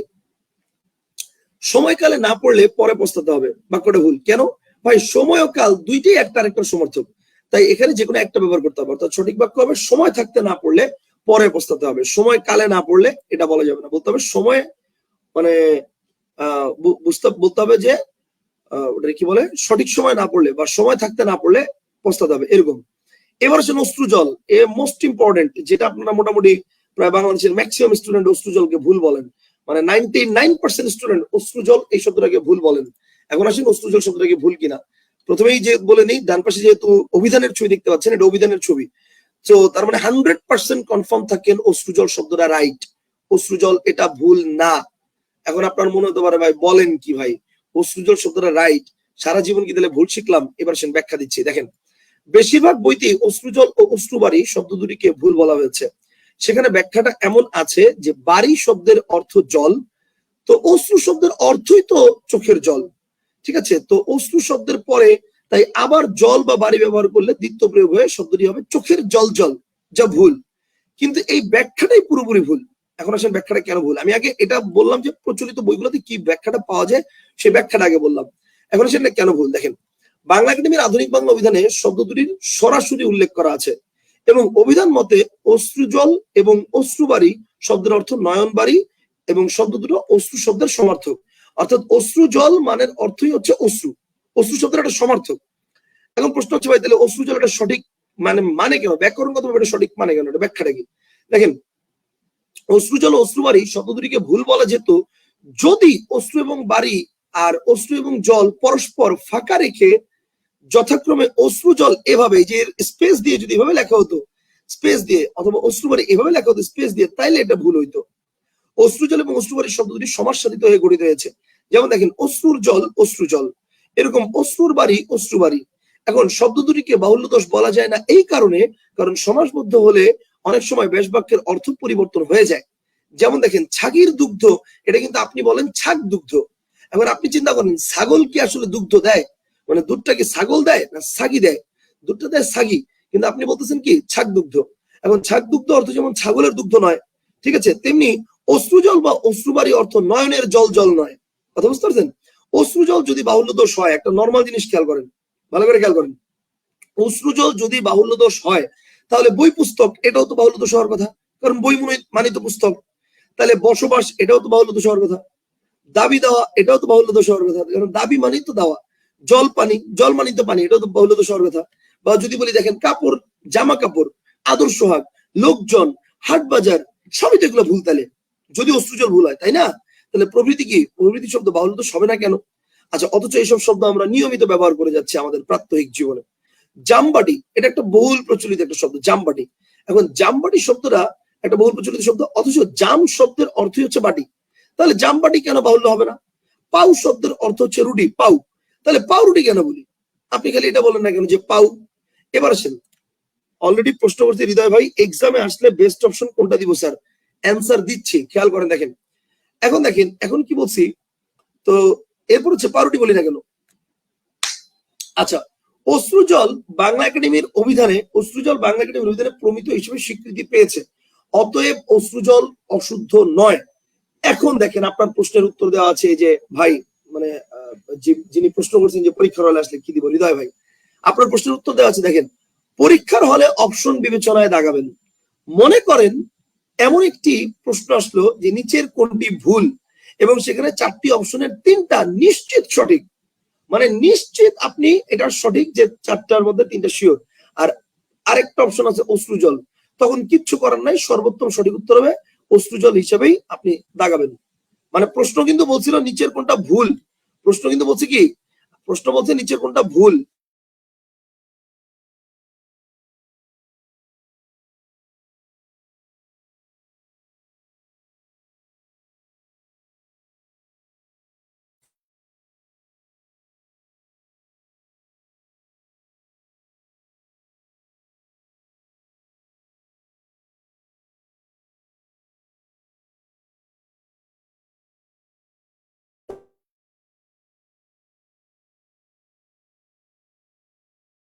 তখন কিন্তু 100% রাইট, অপশনের মধ্যে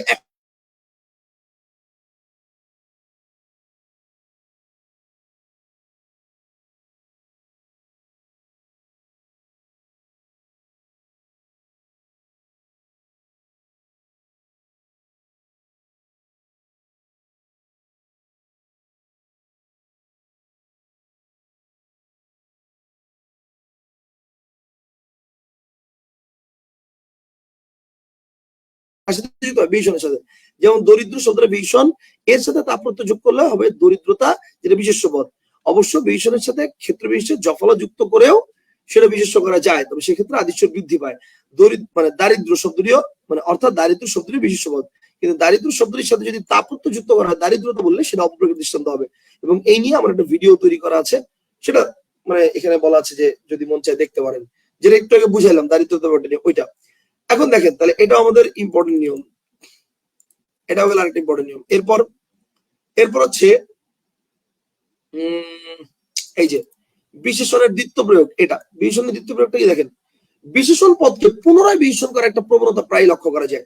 যেমন আমরা প্রায় বলি সলজ্জিত হয়ে সে কথা বললো, সচিত্রিত ব্যাখ্যার দ্বারা বিষয়টা বোঝানো হলো, সশঙ্কিত চিত্রে সে গৃহে প্রবেশ করলো, সবাই একত্রিত হলো। এই বাক্যগুলো ভুল।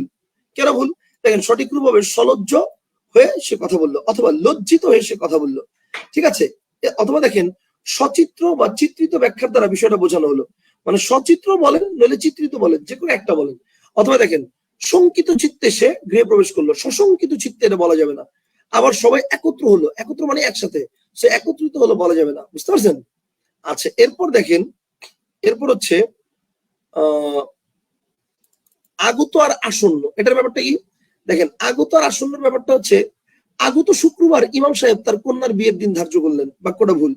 কারণ আগত শব্দের অর্থ হচ্ছে এসেছে এমন, অর্থাৎ আইসা পড়ছে অলরেডি। আর আসন্ন শব্দের অর্থ হচ্ছে আসবে এমন, মানে ফিউচার আসবে। এখন বাক্যটা শুদ্ধ রূপ কি হবে? আসন্ন শুক্রবার ইমাম সাহেব তার কন্যার বিয়ের দিন ধার্য করলেন। আসন্ন শুক্রবার মানে আসবে, এখনো আসে নাই, যেহেতু বিয়ের দিন ধার্য করছে। আচ্ছা এরপর দেখেন বুঝা নাকি বোঝা, এই ব্যাপারটা কিভাবে বুঝবেন আপনি? এটা সিম্পল, আপনি সিম্পল একটা টেকনিক মাথায় রাখেন, মনে রাখবেন, সিম্পল টেকনিক মাথায় রাখেন। ব্যাপারটা হচ্ছে যখন সাধু ভাষা বুঝাবে, কি বুঝাবে?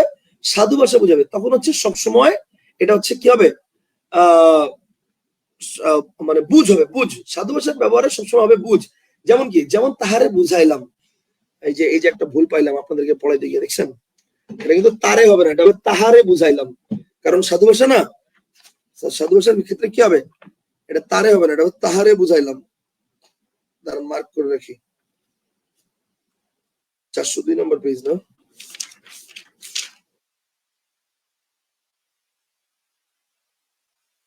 একচল্লিশ নম্বর পয়েন্ট,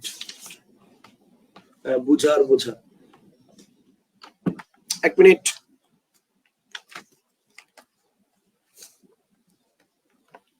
হ্যাঁ এটা হচ্ছে তারে হবে না, এটা হবে তাহারে বুঝাইলাম, তাহারে,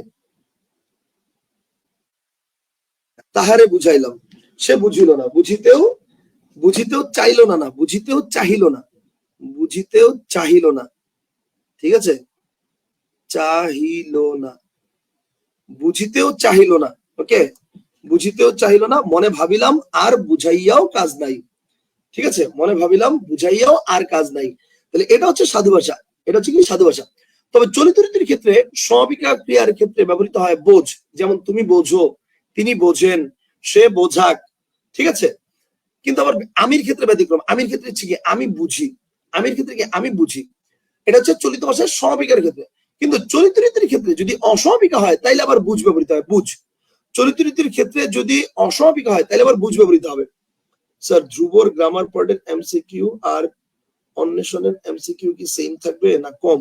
না, ধ্রুবতে অনেক কম এমসিকিউ আছে গ্রামার পার্টে, ধ্রুবর এমসিকিউ অনেক কম, কিন্তু মানে মূল আলোচনার ভিতরে সেম। আচ্ছা এবার আসেন, তাহলে এখানে বলতেছে সে বোঝে, তিনি বোঝেন। আচ্ছা অন্যদিকে চলিত রীতির অস্বাভাবিকা ক্রিয়াপদে বুঝ ব্যবহৃত হয়, বুঝ।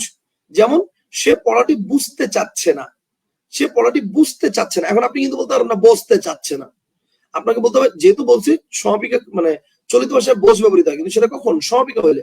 অসমাপিকা হইলে ব্যবহৃত হবে বুঝ। যেমন কি সে পড়াটি বুঝতে চাচ্ছে না, না বুঝলে নাই, আমারও আর বুঝিয়ে কাজ নেই, এরকম, বুঝতে পারছেন? তাহলে বুঝ আর বোঝ কোনটা কখন ব্যবহৃত হয় আশা করি আপনারা বুঝছেন।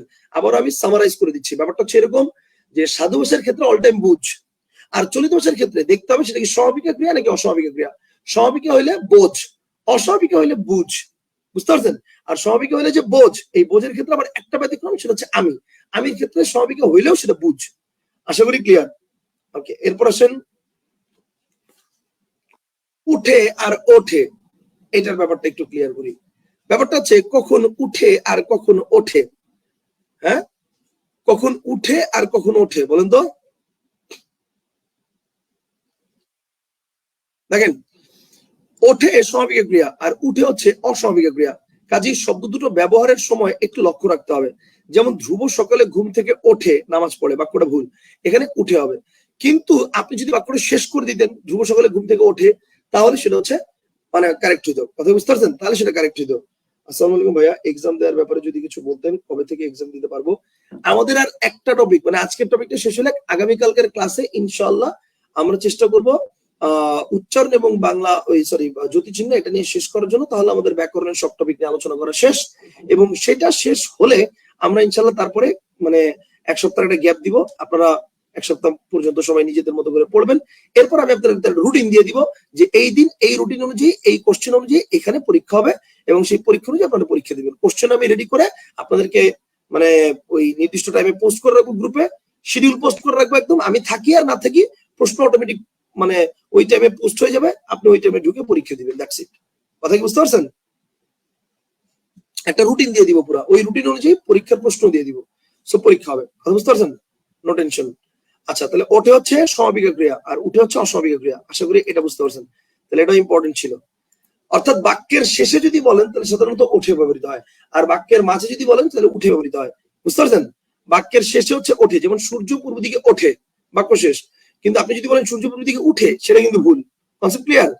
আচ্ছা, এরপর দেখেন, এরপর হচ্ছে সর্বজনীন আর সার্বজনীন।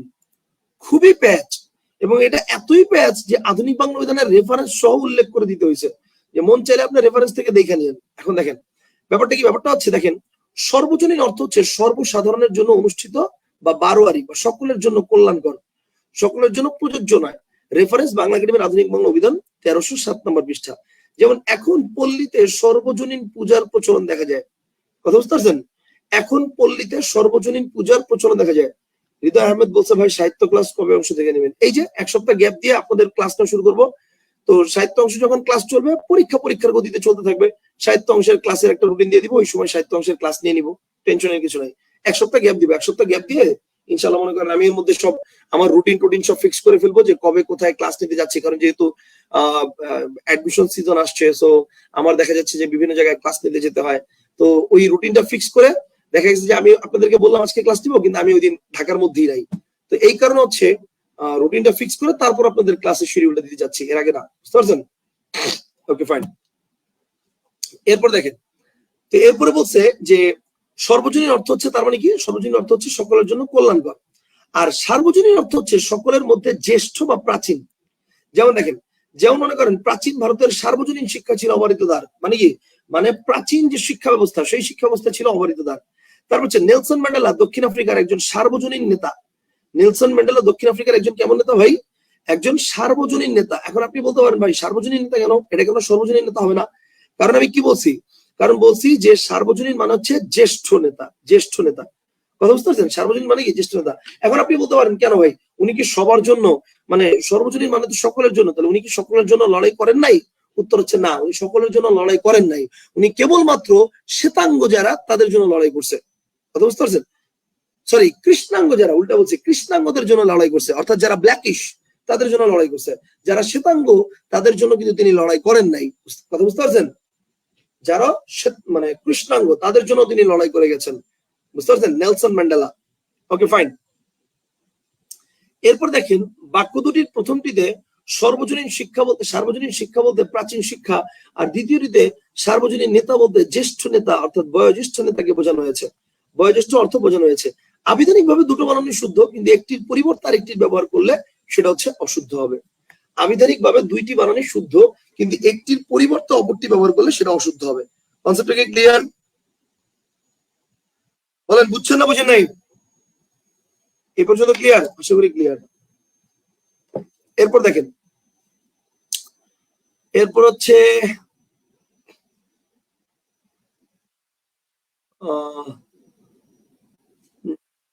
এগুলো লাগবে না, লাগবে না, লাগবে না, লাগবে না।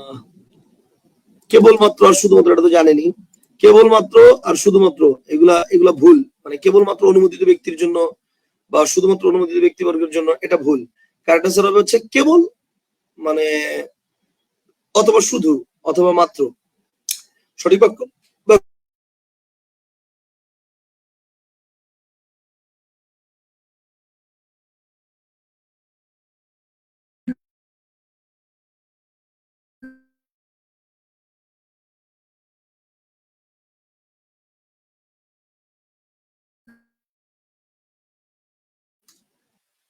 বাকি যেগুলো পড়াইলাম না, বাকি যেগুলো আমি পড়াচ্ছি না, এগুলো কিন্তু একবারে যে পড়বেন না, ব্যাপারটা কিন্তু এরকম না। একবার রিডিং দেন, একবার যদি রিডিং না দেন তাহলে কিন্তু আলটিমেটলি পরে ধরতে পারবেন না পড়া। কথা বুঝতে পারছেন? মানে এগুলো কম ইম্পর্টেন্ট, কিন্তু তারপরে একবারই যদি না পড়েন তাহলে তো সমস্যা। ঠিক আছে?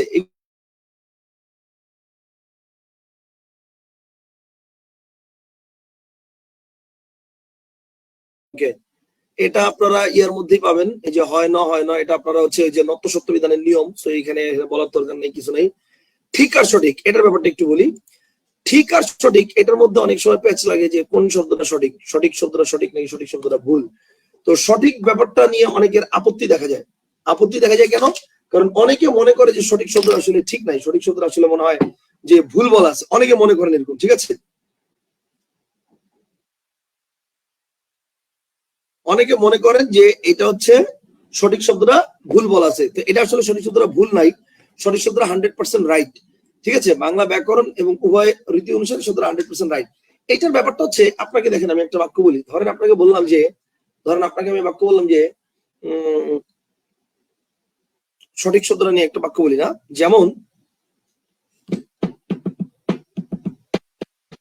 আচ্ছা আপনি দেখেন গ্রামের মহিলারা যখন মানে একসাথে বসে বিকালবেলা অবসরে, তখন কি বলে? দেখি একখান গীত গাও তো। কি বলে? দেখি একখান গীত গাও তো। তাহলে ব্যাপারটা হচ্ছে একজন আরেকজনকে বলতেছে গান পরিবেশন করার কথা।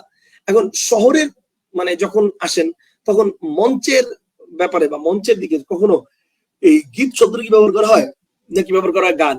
মানে মঞ্চে কি বলে?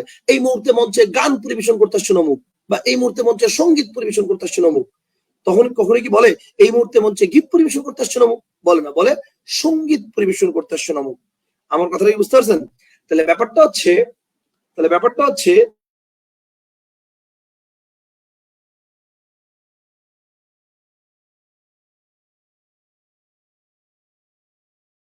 ওটা কেন তাহলে?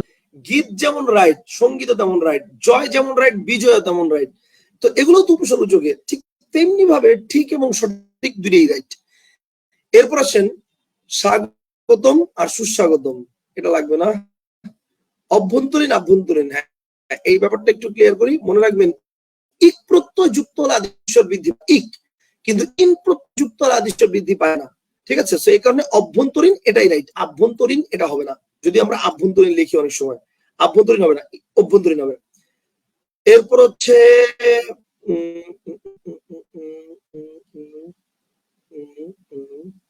হ্যাঁ, লক্ষ্য বানানটা একটু খেয়াল রাখতে হবে, লক্ষ্য বানানটা একটু বুঝতে হবে। দেখেন, লক্ষ্য অর্থ অভিপ্রায় বা উদ্দেশ্য, আর লক্ষ্য অর্থ খেয়াল করা, মানে জফলা ছাড়া যেটা। ঠিক আছে? দৃষ্টিপাত করা বা 100,000। যেমন দেখেন, আমাদের লক্ষ্য মানুষের মতো মানুষ হওয়া, মানে আমাদের লক্ষ্য, আমাদের উদ্দেশ্য মানুষের মানুষ হওয়া। আর নিজের স্বাস্থ্যের প্রতি লক্ষ্য, তার কোনো লক্ষ্য নেই, মানে তার কোনো খেয়াল নেই। ঠিক আছে? এরপর হচ্ছে ভারী আর ভারী, দেখেন দুইটাই শুদ্ধ, ভারী আর ভারী, কিন্তু কোনটা কোন জায়গায় বসবে? এই ভারী মানে হচ্ছে ওজনে ভারী, এই মানে অত্যন্ত। যেমন তুমি তো ভারী মিষ্টি মেয়ে, তো এই ভারী হচ্ছে এইটা। আর যদি বলি হচ্ছে এত ভারী একটা জিনিস কিভাবে নিব, তো এইটা হচ্ছে এইটা। এখন দুইটার জায়গা মানে আপনি যদি কোনো মেয়েকে দেখা বলেন তুমি তো খুব ভারী, মানে তুমি তো খুব ভারী মিষ্টি মেয়ে, তার মানে ওজনে ভারী একটা মিষ্টি মেয়ে, মানে যদি ভারী ব্যবহার করেন, তো ওজনে ভারী মিষ্টি মেয়ে এটা বলা যাবে না, বলতে হবে এই যে এই ভারী। কথা বুঝতে পারছেন? আচ্ছা, তারপর হচ্ছে উপরোক্ত, এটা তো বুঝেই, উপরোক্ত নিয়মগুলো পর্যালোচনা করে বলা যায় উপরোক্ত বানানটা ভুল, সঠিক বানান হবে উপরযুক্ত, এটা সন্ধি গঠিত ভুল। ঠিক আছে? উপরি উপরি উক্ত বা উপরযুক্ত, এটা হচ্ছে সঠিক, উপরোক্ত বলা যাবে না। কথা বুঝতে পারছেন? এই হচ্ছে কাহিনী। এরপর হচ্ছে এই তো, এরপর আপনার কাজ হচ্ছে এই যে বাক্য প্রয়োগ অপ্রয়োগ, যথার্থ শব্দ প্রয়োগ না করার ভুল, এই যে অশুদ্ধ অশুদ্ধ শুদ্ধ অশুদ্ধ। ঠিক আছে? এই যে মিতা মামলায় সাক্ষী দেবে না, এটা ভুল। তাহলে কি হবে? মিতা মামলায় সাক্ষ্য দেবে না, তাহলে সাক্ষী দিবে না, নয় সাক্ষ্য দেবে না হয়েছে। এইগুলো নিজের বাসায় এখন প্র্যাকটিস করবেন বই থেকে। এগুলো প্র্যাকটিস করতে গিয়ে যদি দেখেন কোনো জায়গায় আপনি ভুল হচ্ছে, কোনো জায়গায় আপনি সমস্যার সম্মুখীন হচ্ছেন, এগুলো আপনার কাছে অন্বেষণ বইটা আছে, অন্বেষণ বই থেকে প্র্যাকটিস করবেন, এবং প্রচুর প্র্যাকটিস দেওয়া আছে বিগত বছর, এগুলো প্র্যাকটিস করবেন। কোথাও যদি সমস্যার সম্মুখীন হন সেটা নিয়ে আমরা পরবর্তী ক্লাসে আলোচনা করতে পারি। তাহলে আমাদের প্রয়োগ অপপ্রয়োগ নিয়ে মোটামুটি একটা ভালো ধারণা আমরা পেয়ে গেলাম। ঠিক আছে? প্রয়োগ অপপ্রয়োগ নিয়ে মোটামুটি একটা ভালো ধারণা আমরা পেয়ে গেলাম, এবং আজকের ক্লাসটা আমরা